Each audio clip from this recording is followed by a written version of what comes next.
आज मैं आपसे यूएस विजिटर वीज़ा के ट्रिक्स शेयर करूंगा ताकि आपका वीज़ा रिफ्यूज़ ना हो। दोस्तों, आज मैं आपसे यूएस विजिटर वीज़ा के थोड़े टिप्स एंड ट्रिक्स शेयर करूंगा ताकि आपका वीज़ा रिफ्यूज़ ना हो और आप actively hi how are you sir, how are you so आप एक्टिवली जो है अपना उसका इंटरव्यू दे सकें।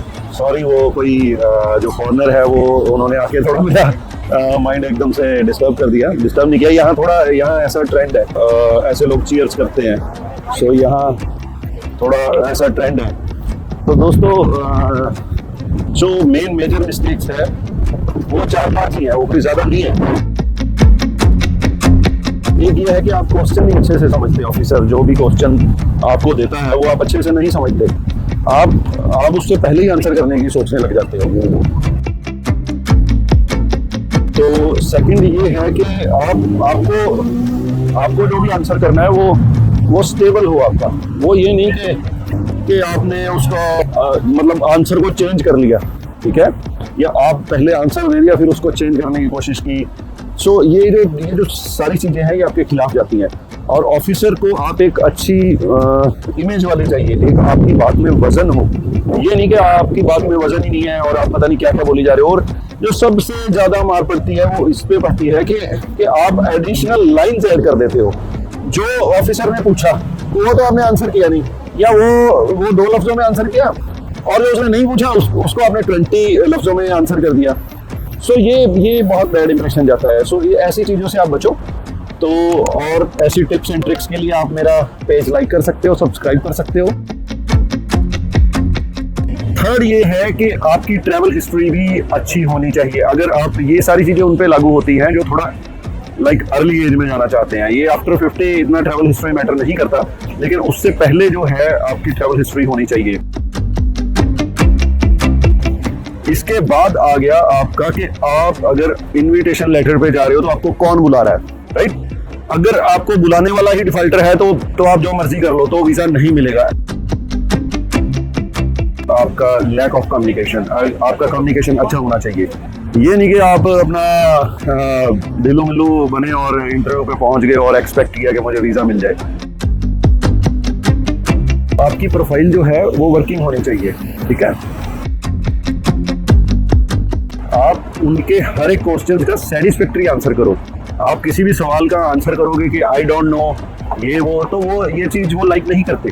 उनको आपकी प्रोफाइल में कोई इंटरेस्ट ही नहीं रहेगा। सो मेक श्योर, और इसको अंत तक देखना। जो सबसे लास्ट पॉइंट है वो बहुत काम वाला है।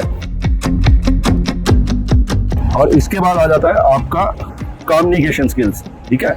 अगर आपकी कम्युनिकेशन ही नहीं अच्छी तो आपको आसानी से वीज़ा नहीं मिलेगा।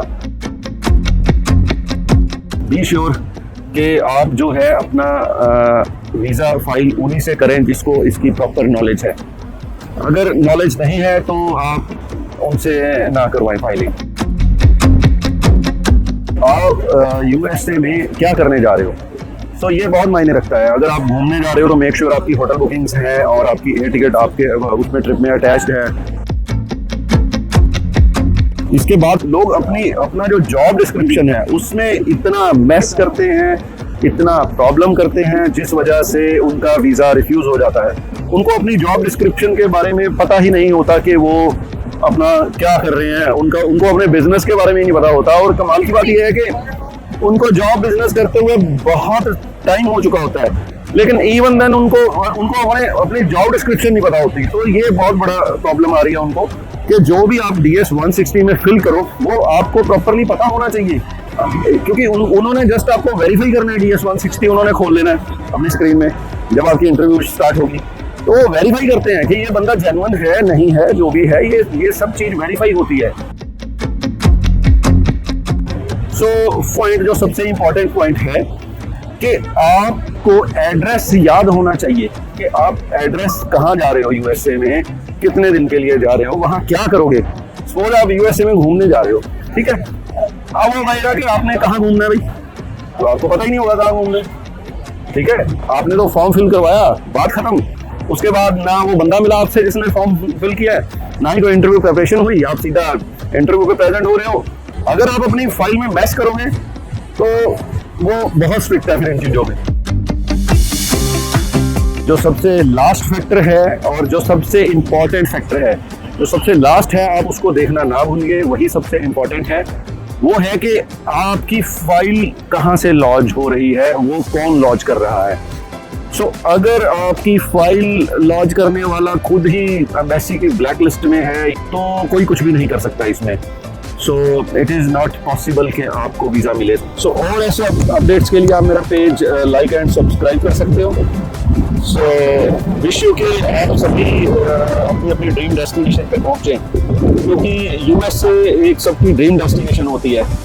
सो मैं आपकी हेल्प के लिए ऐसी वीडियोस डालता रहूँगा। इसका जो है सिर्फ मकसद आपकी हेल्प करना है और इसके अलावा कोई नहीं है, और ये सिर्फ एक एजुकेशन पर्पज़ के लिए वीडियो बनाई गई है। सो इसके अलावा इसका कोई और मतलब नहीं है। Thank you, take care, good night, bye bye.